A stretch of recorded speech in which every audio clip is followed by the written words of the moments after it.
Welcome to our channel Telugu Prabha. నేను మీ journalist Yagnamurthy.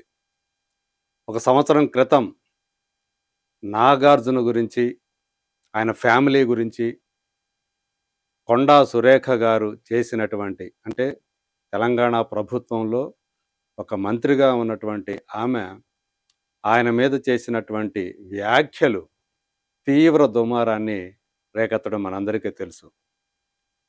కేటీఆర్‌ని విమర్శించే క్రమంలో ఆమె సమంత ఇష్యూని తీసుకొచ్చారు బయటికి.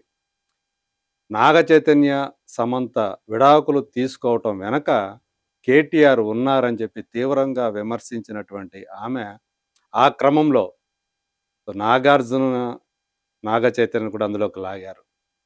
ఎన్ కన్వెన్షన్‌ని కూలదొక్కకుండా ఉండాలంటే సమంతని తమ దగ్గరికి పంపించాలని చెప్పేసి కేటీఆర్ డిమాండ్ చేశాడు.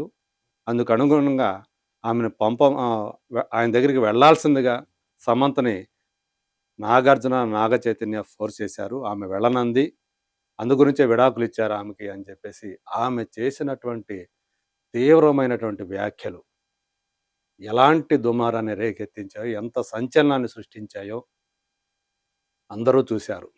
సో, ఒక జరిగినటువంటి ఒక ఘటన ఏదైతే ఉందో, ఒక ఉదంతం ఏదైతే ఉందో దాని వెనక కథ ఇది అని చెప్పేసి ఆమె చెప్పినటువంటి విధానం, అందరూ కూడా నాగార్జున ఇలా చేశారా అని చెప్పి, అంటే తెలియని వాళ్ళు ఎవరైతే ఉంటారో వాళ్ళందరూ కూడా అది నమ్మేలా ఖచ్చితంగా నమ్ముతారు. అంటే ఒక బాధ్యతాయుతమైనటువంటి అధికార పదవిలో ఉన్నటువంటి ఒక మహిళ చేసినటువంటి విమర్శ అది, ఆరోపణ అది, వ్యాఖ్యలవి.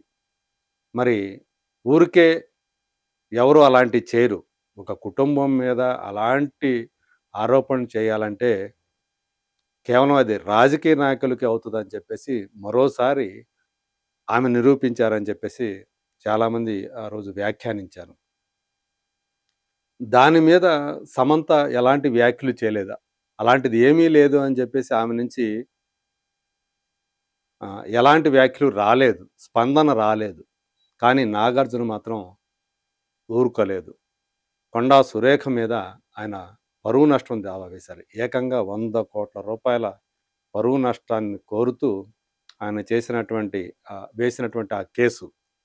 సో, ఆయన అలాగే ఇంకొక పక్క కేటీఆర్ కూడా అదే తరహా పరువు నష్టం దావా కేసుని ఆమె మీద వేశారు. సో, కేసు హియరింగ్‌కి వచ్చినప్పుడు నాగార్జున తన ఫ్యామిలీతో కలిసి వెళ్ళి కోర్టులో తమ తరపున ఏదైతే వాంగ్మూలం ఉంటదో అది ఇచ్చి వచ్చారు.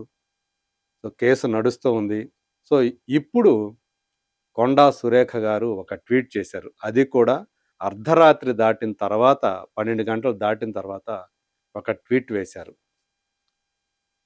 ఈ సమయంలో ఆమె ఎందుకు వేశారు అని చెప్పేసి చాలామంది ఆశ్చర్యపోయారు. ఇంతకీ ఆమె ఆ ట్వీట్ ఏమని వేశారో ఒకసారి చూద్దాం. కొండా సురేఖ గారి అఫీషియల్ హ్యాండిల్ ఇది.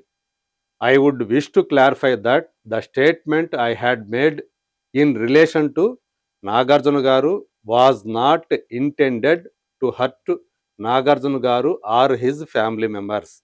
I had no intention of hurting or defaming Akkineni Nagarjuna Garu or his family members. I regret any unintended impression given in my statements in relation to them and withdraw the same అని చెప్పేసి ఆమె ఆ post పెట్టారు.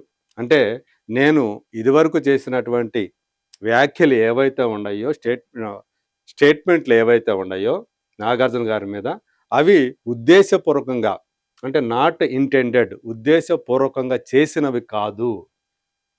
ఆయన మీద కానీ, ఆయన family members మీద కానీ, అలాగే ఆయన బాధ పెట్టాలని కానీ, ఆయన పరువుకి భంగం కలిగించాలని కానీ నా ఉద్దేశం కాదు.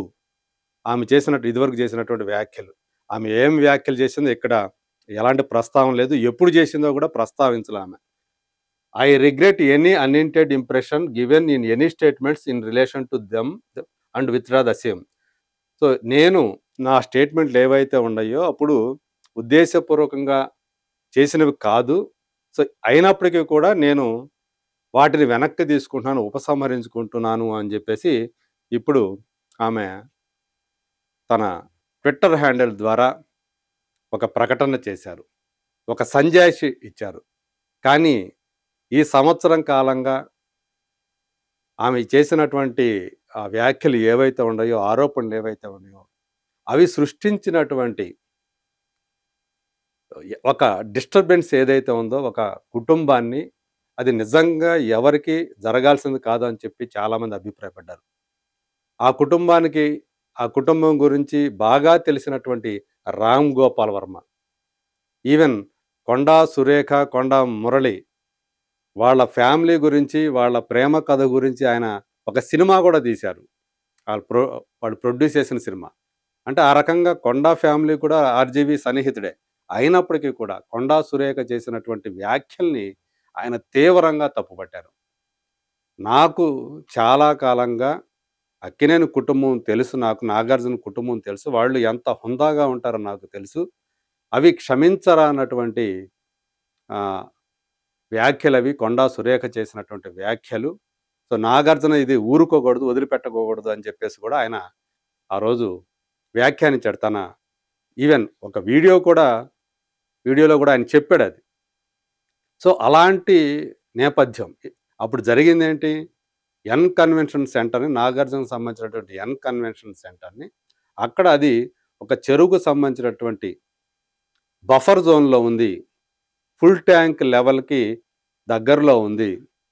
అందులో కొంత కొంత భాగం అంటే ఎన్ కన్వెన్షన్‌ని ఏదైతే కట్టారో ఆ బఫర్ జోన్‌లో కొంత ప్లేస్‌ని ఆక్రమించి దాన్ని కట్టారు అని చెప్పేసి, అందులో ఉన్నటువంటి ఏదైతే ప్రభుత్వం చెప్పిందో, హైడ్రా గుర్తించిందో, అందులో ఉన్నటువంటి కట్టడాల్ని తొలగించింది కూడా. సో, అప్పుడు జరిగినటువంటి ఆ కథ చాలామందికి మనకు తెలిసిందే. ఈ నేపథ్యంలోనే గతంలో మరి ఎందుకు హ్మ్, బీఆర్ఎస్ ప్రభుత్వం ఎందుకు చేయలేదు? ఇప్పుడు కాంగ్రెస్ ప్రభుత్వం ఎందుకు చేసింది అనేటువంటి ప్రశ్నలు తలెత్తాయి. అప్పుడు బీఆర్ఎస్‌కి వ్యతిరేకంగా, కేటీఆర్‌కి వ్యతిరేకంగా కొండా సురేఖ గారు నాగార్జున గారి ఇష్యూని తీసుకొచ్చారు. నాగ చైతన్య, సమంత విడాకుల విషయాన్ని బయటికి తీసుకొచ్చి తీవ్రమైనటువంటి ఆరోపణలు చేశారు. ఆ తర్వాత మళ్ళీ ఇంకొక స్టేట్మెంట్ కూడా ఆమె ఇచ్చారు. నేను నేను యథాలాపంగా కేటీఆర్‌ని విమర్శించేటప్పుడు ఆ మాటలు వచ్చాయి.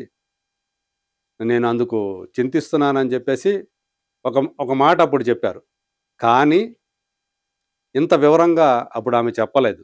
సో, ఇప్పుడు ఏదైతే కోర్టులో నడుస్తూ ఉందో కేసు, అది తన మెడకు చుట్టుకునే అవకాశం ఉందని గ్రహించినందువల్లే సో, కోర్టుకు వెళ్ళాల్సి వస్తుంది. తన యొక్క సంజాయిషి అక్కడ, తన వాదన అక్కడ వినిపించాల్సి వస్తుంది. కేసు ఓడిపోయే అవకాశం ఉంది. తనకి శిక్ష పడే అవకాశం కూడా ఉంది. ఒకవేళ తను గనక క్షమాపణ చెప్పకపోతే, తన మాటల్ని ఉపసంహరించుకోకపోతే శిక్ష కూడా పడే అవకాశం ఉంది అని చెప్పేసి సమాచారం ఉన్నందునే ఆమె ఇప్పుడు తన అప్పటి మాటల్ని, సంవత్సరం క్రితం తాను చేసినటువంటి మాటల్ని ఉపసంహరించుకుంటున్నా అని చెప్పేసి ఇప్పుడు ఈ ట్వీట్ చేశారు అని చెప్పేసి కొంతమంది అభిప్రాయపడుతున్నారు. మరికొంతమంది కాంగ్రెస్ హైకమాండ్ సో, వాళ్ళ సూచన మేరకు ఆమె ఈ ప్రకటన చేశారు, ఈ సంజాయిషి ఇచ్చారు అని చెప్పేసి కూడా ఇంకొంతమంది అభిప్రాయపడుతున్నారు. సో, మనకు తెలుసు అంటే నాగార్జునకు సంబంధించి ఏదైతే జరిగిందో అప్పుడు చాలా డ్యామేజ్ జరిగింది. సినిమా ఇండస్ట్రీ కూడా కాంగ్రెస్ ప్రభుత్వం మీద తీవ్రమైనటువంటి అసంతృప్తితో ఉంది ఇదంతా కూడా. చిత్ర పరిశ్రమ అంతా కూడా అనేటువంటి ఒక అభిప్రాయం వ్యాపించింది. సో, అది పార్టీకి నష్టం చేసే అవకాశం ఉంది అనేటువంటి అభిప్రాయం కొంతకాలంగా వ్యక్తమవుతూనే ఉంది.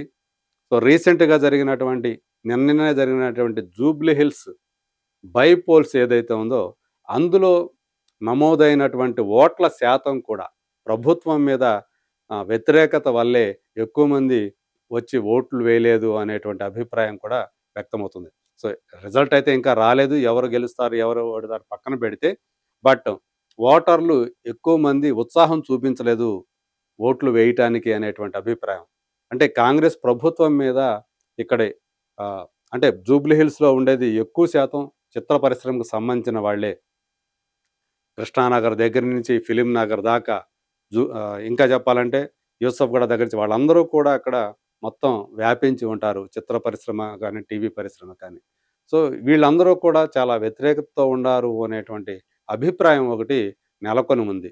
సో, అందులో భాగంగా అందు గురించే దాన్ని చెరిపివేసుకునేటువంటి ఒక ఉద్దేశంతోటే కొండా సురేఖ చేత కాంగ్రెస్ అధిష్టానం ఈ ప్రకటన, సో, ఈ ఉపసంహరణ వ్యాఖ్యల ఉపసంహరణ ప్రకటన ఇచ్చి ఉంటారు అనేటువంటి అభిప్రాయాన్ని ఆహ్, విశ్లేషకులు వ్యక్తం చేస్తూ ఉన్నారు. ఏదేమైనప్పటికీ ఇంతకాలం తర్వాత అంటే తాను చేసినటువంటి ఆరోపణలు, వ్యాఖ్యలు ఏవైతే ఉన్నాయో సంవత్సరం తర్వాత వాటిని ఉపసంహరించుకుంటున్నానని చెప్పేసి ఇప్పుడు కొండా సురేఖ గారు చేసినటువంటి ట్వీట్లు మాత్రం ఇవి కూడా ఇప్పుడు వైరల్ అవుతూ ఉన్నాయి.